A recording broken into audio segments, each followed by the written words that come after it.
네, 안녕하세요. 유민아빠입니다. 8월 4일 수요일에 장중 시황 방송 하도 진행하도록 하겠습니다. 코스피 지수부터 좀 코스피 시장, 그 다음에 코스닥 시장 이 부분을 갖다 좀 설명을 드리면 환율이 하락을 하고 있어요. 그죠? 전일 그 미국 증시에서 필라델피아 반도체 지수가 그 다음에 나스닥 생명공학 지수가 굉장히 강하게 반등을 했습니다. 여기에다가 환율이 일단 추가적으로 하락을 해주면서 이와 함께 이제 외국인들이 지금 현재 시간 10시 30분 기준 2,800억 넘게 순매수하고 있고, 특히 기관도 장중에 대략 한 850억 정도를 순매도 하던 것을 지금 현재 시간 대략 한 240억 정도까지 축소한 그런 흐름을 보여주고 있어요. 근데 문제는 뭐냐면 코스피 같은 경우 이제 어제도 그랬고 오늘도 비슷한 상황이 벌어지고 있는데 외국인들의 매수세가 수급 빈집 효과죠. 수급 빈집 효과라고 볼 수 있는 이제 삼성전자와 그 다음에 SK 하이닉스에 집중적으로 포화가 이루어지고 있다 보니 시장 전반에 고르게 상승하는 그러한 섹터들이 잘 눈에 띄지 않는다라는 게 문제입니다. 그러다 보니 빠른 순환매가 지금 전개되고 있죠. 그러니까 어제는 경기 민감주들이 전반적으로 좀 침체였어요. 하락을 했어요. 그죠? 지수가 상승했음에도 불구하고 하락 종목수가 그만큼 훨씬 더 많았다는 얘기입니다. 그러니까 실제로는 체감 지수는 상당히 떨어져 있는 그런 상태죠. 근데 오늘도 실상 좀 다른 분위기가 있냐라고 했을 때 그렇게 분위기는 감지가 되지 않습니다. 어제 경기 민감주들이 전체적으로 침체였다면 오늘은 좀 반등을 하고 있거든요. 오늘은 반등하고 있는데 실제로 시장 수급이 전체적으로 삼성전자에 집중되고 있다 보니 코스피 시장에서 경기 민감주가 반등한다라고 해도 반등폭이 그렇게 크질 않다라는 게 그게 가장 깝깝스러움이죠. 코스닥 시장은 좀 더해요. 좀 더합니다. 제가 이렇게 분리를 갖다가 좀 해놨는데 요거거든요. 코스닥 시장 같은 경우는 SM 그 다음에 메타버스죠. 자이언트 이거 스텝이라는 종목이죠. 이런 종목들 몇몇 개 빼놓고는요, 전체적으로는 시가총액 상위 종목들이 다 이런 식으로 하락하고 있어요. 하락하고 있습니다. 물론 뭐 코스피 종목들도 다 그렇게 뭐 다르진 않은 것 같아요. 상승 종목 수는 많아도 체감 지수는 굉장히 좀 떨어져 있다라는 겁니다. 자, 말 그대로 시장에 주도하는 섹터가 없는 게 문제겠죠. 시장 주도하는 섹터가 없습니다. 어제는 좀 침체였다가 오늘은 좀 반등하는데 어제는 상승했던 애들이 오늘은 또 하락하고 있는 그런 형국이 지속 반복되고 있다라는 겁니다. 자, 특이 섹터를 좀 보고 싶은데 어제 SK IE 테크놀로지라는 종목이 굉장히 크게 급락을 했어요. 마이너스 8.5% 거의 급락 수준을 했습니다. 물론 이제 종가는 마이너스 한 7.6% 정도 하락을 했고요. 실적이 좀 부진했어요. 매출은 전년 동기 대비해서 2분기 실적이 전년 동기 대비 한 33% 정도 성장을 했지만은 영업이익이 전년 동기 대비 플러스 3%밖에 늘지 않았습니다. 이런 부분 때문에 전체 소재주에 좀 찬물을 좀 끼얹었는데 여기에다가 SK 이노베이션이 물적 분할을 한다라고 오늘 아침에 공시를 해버렸어요. 이게 LG 화학이 LG 에너지 솔루션을 물적 분할한 것과 거의 비슷한 방식이죠.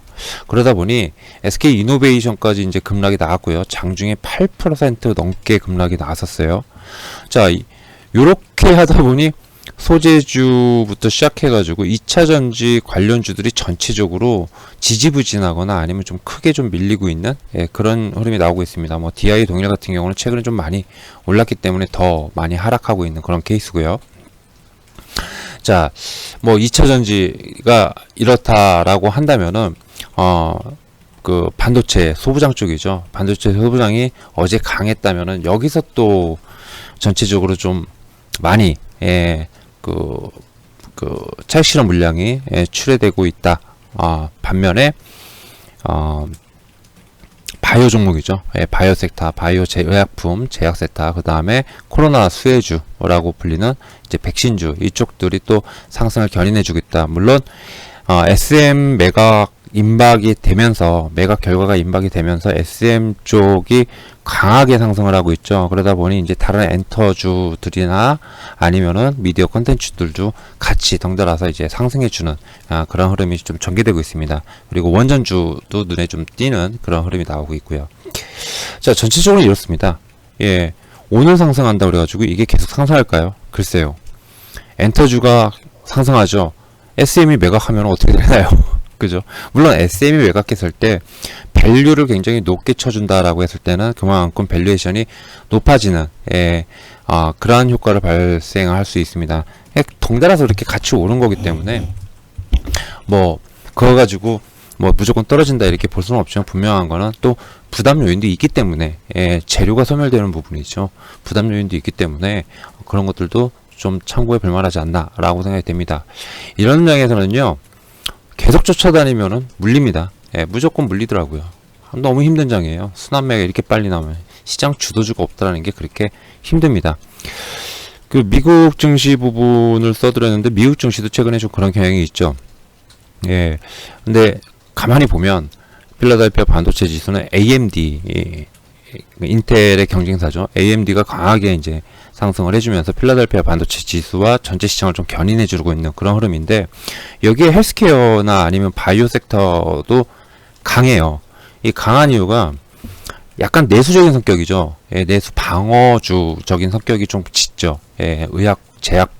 의약품 업종이 이제 그런 거에다가 국채 수익률이 하락을 하고 있다 보니까 국채금리가 하락을 하고 있다 보니까 아무래도 바이오 쪽으로 이제 수급이 좀 몰리는 듯한 그런 흐름이 나오고 있다라는 거.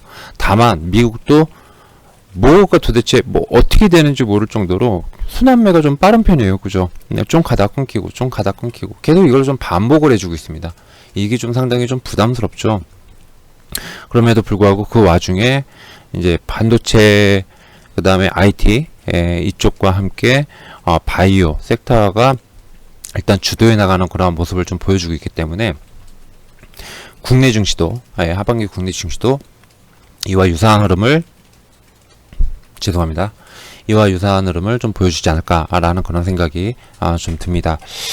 자, 무엇보다 이제 여기서 치고 나가는 게 중요해요. 어느 섹터가 먼저 치고 나가서 시장을 견인하고 주도해 나가느냐. 8월달은 그게 관건일 겁니다. 항상 8월달, 9월달이 좀 그랬죠. 그래서 8, 9월달에 특히 8월달에 치고 나가는 섹터는 굉장히 좁고, 그러니까 수가 적어요. 굉장히 협소하고, 그리고 그 협소한 애들이 걔네들만 가더라고요. 언제까지? 보통 한 10월, 8, 9, 10 혹은 11월 달까지. 그러면서 또 이제 바뀌죠. 11월, 12월 달에 시장이 출렁거리면서 또 바뀝니다.